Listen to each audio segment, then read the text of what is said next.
Nandiyan na siya mag-appear para lagi kang nare-remind na nasa problema. So anim mo yung ano mo, anim yung problema sa unit. So back naman tayo. Pero once na mapalit ko tong mga sensor, wala na talaga.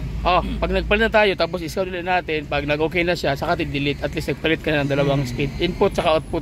Kaya nangyari, may ngon siyang malfunction, kaya ibig sabihin delete. Kumbaga delete na mo engage yung tawag niyan, yung module na mo guni ang automatic na siya tinatawag na controller module sa transmission yung shifting niya.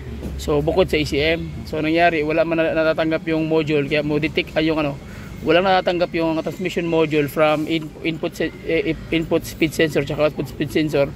Ibato to ni module kay ECM nga wala gagana ang input ani. So ang mohatag og signal si ECM sa diri mo indicate check engine. So ana ang history ana. Oo. So automatic ilalabas niya nga problema. So asayahan naman diri ko naman niya pinaka basic malfunction, kay kung totally malfunction dapat wala nakakadagan. So ibig sabihin ko na to nga indicator nga ipasultin niya nga naay problema imong transmission, di man totally nga di nakakadagan.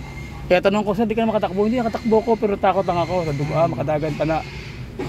So mo to yung ihang ang bato niya. Ano siya.